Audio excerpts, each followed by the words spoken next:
Hello and welcome to the Washington Foreign Press Center. Today we have Acting Assistant Secretary Susan Thornton from our East Asian and Pacific Affairs Bureau to discuss the upcoming trip of Secretary Tillerson to Asia. Without further ado, here is the Acting Assistant Secretary. Thanks again, Andy. Sure. So good afternoon, everyone. Good afternoon. It's a packed house. Well, of course, as Andy mentioned, you know that Secretary Tillerson is about to take off actually tomorrow for a trip out to Northeast Asia, his first trip to Asia. And we're going to be visiting Tokyo, Seoul, and Beijing. Tokyo on March 15th, Seoul on March 17th, and then we travel to Beijing on March 18th. So the idea is that this trip will allow Secretary Tillerson to engage allies and partners on not only a range of bilateral issues, but also, importantly, to discuss and coordinate strategy to address the advancing nuclear missile threat from North Korea. The United States is committed to holding North Korea accountable for its flagrant and repeated disregard of UN Security Council resolutions which expressly prohibit its ballistic missile and nuclear programs. We will defend our friends and allies, of course, the Republic of Korea and Japan, and seek to work collaboratively to the maximum extent possible with important partners like China on this issue. In Tokyo, Secretary Tillerson is planning to meet with Prime Minister Shinzo Abe and also, of course, with Foreign Minister Kishida. This trip builds on Prime Minister Abe's summit meeting with President Trump in Washington and in Florida earlier last month, February 10th through 12th. And Secretary Tillerson, of course, has also connected frequently with Foreign Minister Kishida, including by phone on February 7th, and in a meeting the two held here on February 10th. In Korea, as President Trump has stated, strong U.S.-Japan bilateral relations serve as the cornerstone of peace and security in the Asia-Pacific region. In Tokyo, the Secretary will also discuss our shared regional and global objectives, including strengthening security cooperation within the U.S.-Japan alliance, working together to enhance a rules-based system in the maritime domain, and particularly exploring efforts to deepen U.S.-Japan ROK trilateral cooperation. In Seoul, the Secretary will meet with Acting President Hwang Kyo-ahn and Foreign Minister Yoon. This will be the Secretary's first meeting with Acting President Hwang. His last bilateral meeting with Foreign Minister Yoon was in Bonn, Germany, where he also participated in a trilateral meeting with the foreign ministers of both Japan and South Korea. While in Seoul, the Secretary will convey the U.S. continued support for, of course, the strong U.S. ROK alliance.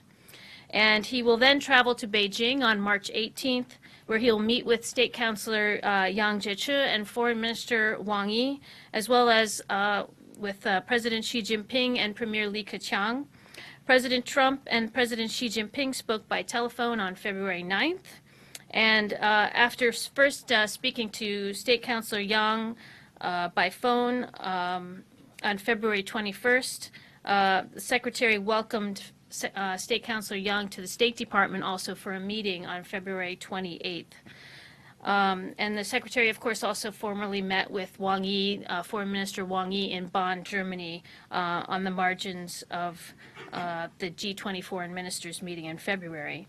So I think these calls and visits early in the Trump administration with the various counterparts in Asia show that we are moving quickly to establish good lines of communication and are seeking to establish very constructive relations also with our Chinese partners.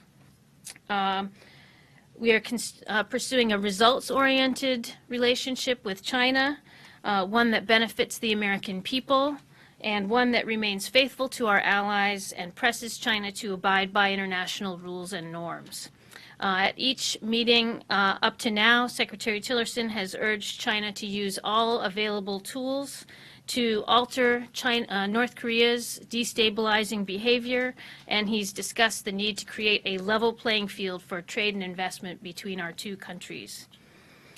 So we expect at each stop on Secretary Tillerson's trip, the discussion will be forward-looking and will focus on ways that we can strengthen cooperation in order to advance the security and economic well-being of the American people and of our friends and partners in Asia. This visit will be the first of what we envision will be close, ongoing working relationships. In closing, I just want to reiterate, of course, you all know the U.S. is a Pacific power, and we will certainly be remaining active and engaged in Asia in this administration. The visit will focus on our pursuit of a constructive and results-based relationship with China as part of a larger Asia policy that prioritizes our alliances and strategic friendships, which have been the bedrock of peace and security in the Asian region. We will also look to further broaden and enhance U.S. economic interests in the Asia-Pacific region. We will continue our security cooperation and seek to build on our current security cooperation with two key allies. And we will seek to pursue foreign policy cooperation on global and regional challenges. And so with that, I'll be happy to take a few questions before we head out tomorrow. Okay. Thanks all for being here. As we move to the Q&A portion, please wait for the microphone and state your name and publication for the transcript. We'll go right there in the middle. Yeah. Thank you. My name is Mi Kyung Kim with Seoul Shinbun Daily Korea. Do you expect to announce any new sanction like against North Korea, including secondary boycott or financial sanction against North Korea during this trip? Right, thank you. Well, of course, as I mentioned, North Korea's provocative behavior, its violations of UN Security Council resolutions have galvanized the international community and have brought to the fore these two UN Security Council resolutions which have been passed recently, imposing the tightest sanctions regime we've ever had with respect to North Korea. That's UN Security Council resolutions 2270 and 2321. I think you all know that the current administration, especially following on the missile launches that occurred a couple of weeks ago, is looking very actively at the issue of North Korea and reviewing its approach and what kinds of options it is considering. That process is still ongoing, so although we will certainly continue to strictly implement the UN Security Council resolutions, and we call on our partners around the world to continue to actively implement those resolutions and to maintain the sanctions regime, we don't have anything new at the moment to announce. We're intent on keeping up the pressure on the North Korean regime and trying to change the calculus on the part of the North Korean leadership to come back to the negotiating table and discuss its illegal and very destabilizing weapons programs. So I don't think we'll have anything new to announce on this trip, but certainly discussing the elements of any new approach would be an important part of the discussions. Okay, we'll go down here. Thank you very much. I'm Ching Yi-chan with Shanghai Media Group. And I'd like to know, is Secretary Tillerson's visit paving the way for the future meeting between President Xi Jinping and President Trump? And also we saw, since President Trump took office, we saw a very frequent bilateral high-level meetings. So will the U.S. carry on the periodical strategic and economic dialogues, and also what's the progress of BIT right now? Thank you. Okay, a series of questions there. I'll try to take them one by one.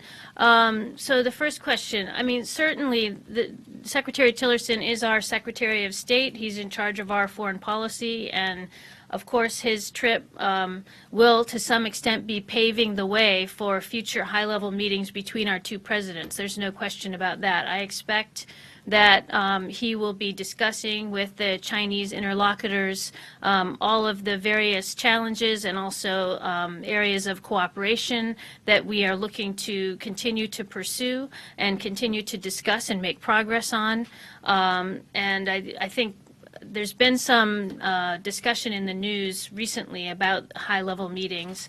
I don't have anything specific to announce on that front, but I think, as you've seen in the communication between the two presidents themselves, there's been talk of an early meeting. So I think Secretary Tillerson's first trip out to China, of course, he's going to be meeting some of the counterparts for the first time, but he will certainly be looking to set out the sort of work plan for the bilateral relationship in the new administration. So the second question. Oh, the dialogue. So, yeah, right. So on the, I mean, we have this trip, then we will be having continued engagements. I think, I know one thing that the Chinese side has been interested in is continued high-level engagement, and I think the administration has already signaled with this trip and talk of a high-level meeting in the future that we will be continuing high-level engagement. As far as the specific form that that's going to take, and with regard to the future of the sort of strategic and economic dialogue and some of the other specific mechanisms, we haven't actually gotten to the point of discussing, you know, how those might be changed or which ones would continue. But I think that we're starting the conversation here, so that's a good thing. On the BIT, I think there have continued to be rounds of discussions on the BIT between our working level counterparts, and I think it's one of the things that certainly will be part of the discussions coming up on this trip as to what happens to that negotiation and whether or not it moves forward.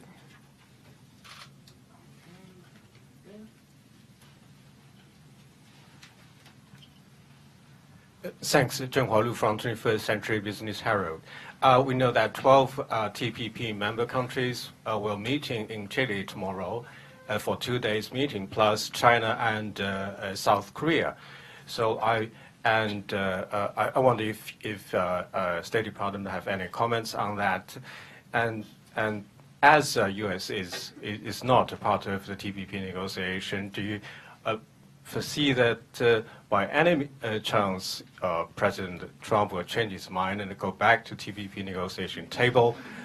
And do you still see TPP or integration of Asia-Pacific economic interest as a rebalancing pillar to Asia or economic tools for U.S. presence in Asia-Pacific region? Thanks.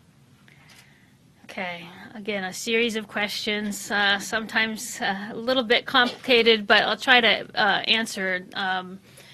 You know, I think the issue of the U.S. economic engagement in Asia is the focus of your question, and I would answer that like this. This administration certainly recognizes that Asia is the most dynamic and holds the potential for a lot of future growth as a region, and that it's very essential to the future of U.S. economic prosperity. And so I think what we're looking to do is to approach our economic engagement with Asia in a way that not only promotes growth, but also promotes the interests of the United States, of United States workers, of United States citizens, and United States companies. So we're looking for a way of, you use the word rebalance, but leveling the playing field, because the feeling is that the playing field has been tilted in against the favor of some of our companies and some of our interests in the trade arrangements that have persisted up until now. And so I think that's what we'll be looking at, is how to certainly engage economically with the region, but how to make sure that the engagement is fair and balanced, as you put it. Okay, we're going to break away and take a question from New York. Please go ahead, New York. Hi, this is Manik Mehta, syndicated journalist. I have a question in regard to the tensions currently seen between North Korea and Malaysia following the assassination of the stepbrother of the North Korean leader. Would this issue come up for discussions with China? And what is your take on that? What is the State Department's take on that? Would you like to comment, please? Thank you. Yeah, thank you for the question. I think our take on this issue is that Malaysian government has a perfect right to try to defend its citizens and its territories from attacks on people, whether it be at their airport or in other venues. And so we have been very supportive of Malaysian government efforts to get to the bottom of this attack. And I think for any kind of detailed discussions on the tensions between the Malaysian government and the government of the DPRK, I would have to refer you to the two of them. I know that there have been some ongoing discussions, but I don't anticipate, other than our support for the Malaysian government handling this very difficult issue, I don't think I have any further comment from the State Department perspective. Okay, we'll go in the middle there.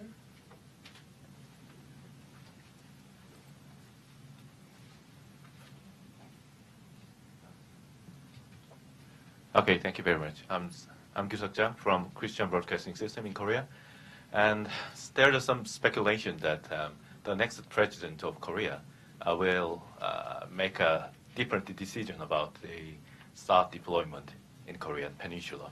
So would you possibly confirm your position about the THAAD deployment?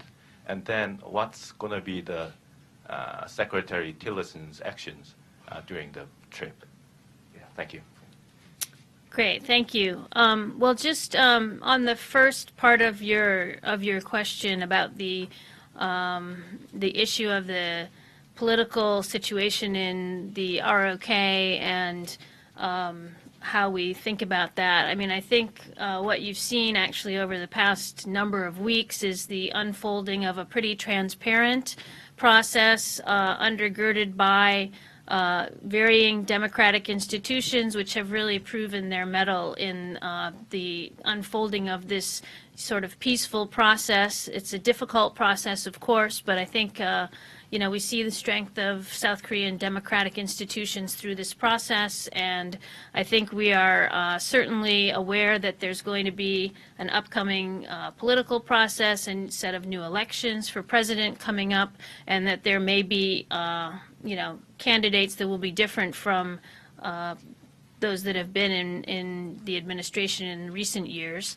As to what it means for the THAAD deployment, it's very difficult, obviously, to say since we have no idea, who the candidates are yet, never mind who's going to win. But I think the way we look at the THAAD deployment is it's a very utterly reasonable step for a country to take which sees itself threatened by missiles from its northern neighbor, and not only sees itself threatened, but these threats and these provocations are coming now with great regularity, and it's very alarming to people who have to live under that kind of a situation. So I think for us, the THAAD deployment is not related to some political constellation or other consideration. It's a very reasonable and real response to a very provocative threat that is facing people in South Korea. So, I'm sure we'll be continuing to discuss it, but I really, don't think that there's any big mystery about why people in South Korea should be feeling the demand signal for such a system. Okay, we'll come down here. Be patient for the microphone. Thank you very much, Susan, for coming back. My name is Dong Hui Yu with China Review News Agency of Hong Kong. And now that President Trump has said that he will honor one China policy, could you please state here clearly representing the Trump administration, what is the U.S. One China policy? How would President Trump talk to President Xi in their possible first meeting in Florida about the One China policy and Taiwan issue? Thank you very much. It's hard for me to imagine how President Xi will talk to President Trump about the One China policy, but I do know what our One China policy is, and which is the policy that was reaffirmed in the phone call between the two presidents. So our One China policy, as I'm sure many of you know, is the same U.S. One China policy that we've had going back, generations and generations of different secretaries of state, all the way back to Henry Kissinger. It's based on the 3 joint Sino-U.S. communiques that were signed in 1972 and 1979 and 1982. And it's also based, importantly, on the Taiwan Relations Act, which is a U.S. law, piece of legislation, signed into law also in 1979, which provides for the United States' robust, strong, and committed unofficial relations between the people in the United States and the people on Taiwan. And I think that has been stated clearly by President Trump. It's been understood clearly by President Xi, and I think that in the follow-up conversations that we've had with our interlocutors in China, there doesn't seem to be any question about that's our stated policy and going forward. We'll get the gentleman standing in back. Hi, Nathan King, CGTN. I want to follow up on our Korean colleague's question, maybe phrase it a bit differently. Would you respect the sovereignty of the Republic of Korea if they decided against that in a new government? And also, you said, sorry, I'm just going through my notes here, you said you wanted a results-based relationship with China. Can you explain what that means a little bit? Sure. So on the first question, would we respect the sovereignty of the South Korean polity? I mean, of course we would respect the sovereignty of South Korea, so I don't think that that's at issue.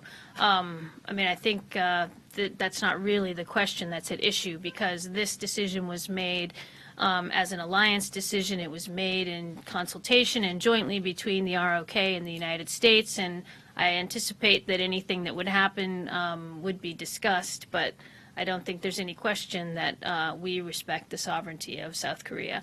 On the issue of the, what was the second part? The results-based, yeah. So I think this gets to sort of what I mentioned earlier in response to the question from the gentleman from the 21st Century Herald about our engagement economically with Asia. I mean, we want to be able to pursue a constructive discussion with China that enables us to get at sort of problem areas and make progress on issues.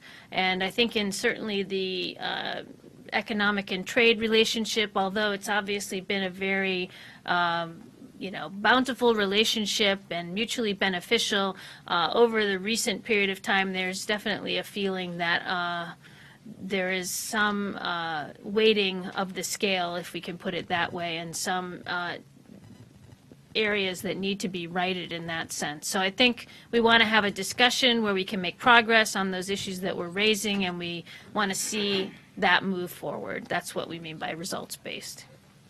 We'll go all the way in the back to the gentleman.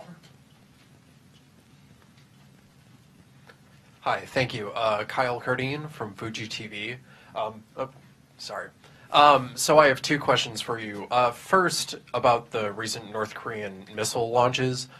Specifically, those missiles were targeted at U.S. bases in Japan, or at least that's what the testing was for. So having said that, is Secretary Tillerson going to be speaking with the Japanese officials about more defense within Japan, which might include THAAD, or is he anticipating discussions from the Japanese on more defense? Then secondly, I wanted to ask about the 38 trademarks that were recently approved by the Chinese government on Trump's name. When Secretary Tillerson is in China, will he be advocating for future approval of those kinds of trademarks in the future? Okay, so on the first question, I mean, I think it stands to reason that when Secretary Tillerson is in Tokyo, one of the things we have been discussing with them in the encounters we've had so far in this administration, but also in the last administration, is how we can strengthen the alliance and what more Japan can do to contribute to the strengthening of the alliance. And so there will certainly be discussions, as there have been ongoing, about future, strengthening of the alliance and future capabilities that might come into play to help with that. So I think it's not as a result so much of the recent missile launches, but it is part of the ongoing conversation, and it is partly inspired by the kind of increasing concern that we have with North Korea's weapons programs as they continue to test on a regular basis over the last year or year and a half. On the question of the trademarks in China, so I'm not a patent trademark lawyer, and I'm not intimately familiar with the details of these cases, but I'm pretty sure that Secretary Tillerson will probably not be talking about these kinds of issues when he goes.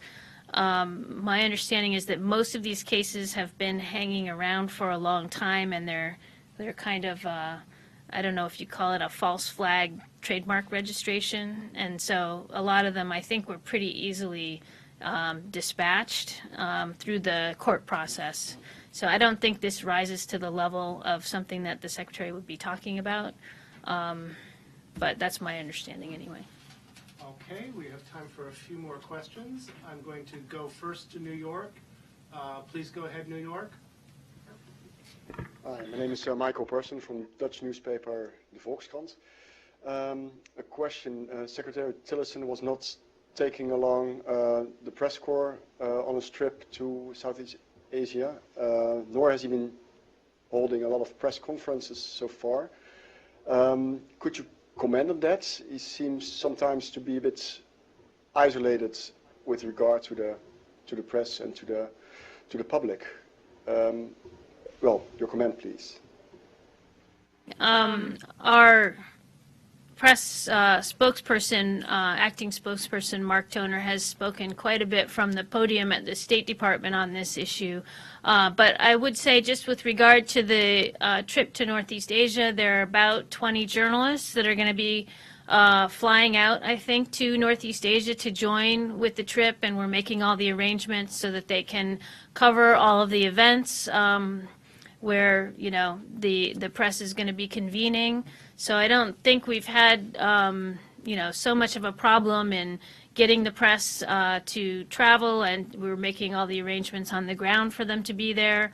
I know Secretary Tillerson, it's very early days in the administration. Secretary Tillerson was only confirmed a couple of months ago, and he's been very busy in the time since trying to sort of get up to speed and have a lot of these different issues that all of the administration and cabinet officials are looking at and reviewing.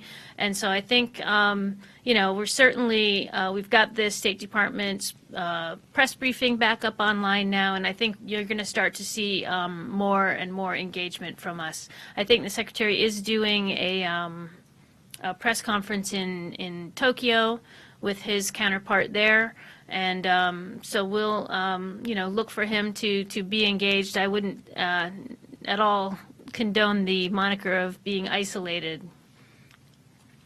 Okay. For a final question, we'll go to the lady right there sitting. Thank you. Alicia Rose from NHK. I noticed you shied away earlier from the word rebalance, and I was wondering if you could clarify this administration's position on the pivot or rebalance to Asia. And also, do you have any updates to share on the schedule? Specifically, will there be anything in any of the stops other than the bilateral meetings? Sorry, so the second thing was about the schedule? Yeah. Okay. If Secretary Tillerson will be making any stops other than the bilateral meetings in each of the countries? Yeah, so just to pick up the point on the schedule, I don't have anything to announce on the details of the schedule. I'm only sort of going over the official meetings. I'm not sure, I don't think all the details on all of the other activities have been nailed down yet. So I'll leave that to our press office and the PA folks to release the details on that. On the issue of pivot, rebalance, et cetera, I mean, that was a word that was used to describe the Asia policy in the last administration. I think you can probably expect that this administration will have its own formulation, and it hasn't actually, you know, we haven't really seen in detail kind of what the formulation will be, or if there even will be a formulation. But what I outlined in my opening is kind of the broad strokes of what the messaging is. We're going to remain engaged and active in Asia. You know, the Asian economy is very important for U.S. prosperity and growth, and so we'll be there working on fair trade and free trade issues. We're working on regional security challenges such as North Korea, and continue to press for a rules-based and sort of constructive, peaceful, stable order in Asia. And whether there will be a kind of a bumper sticker to put on that at some point, it's still, like I said, it's early days, so I think it's early to say. Susan, can you take one question on Taiwan? I took one question on Taiwan. It's up to Andy. I'm sorry, we're out of time. Yeah. Thank you all for coming. This event is now concluded. Oh, sorry.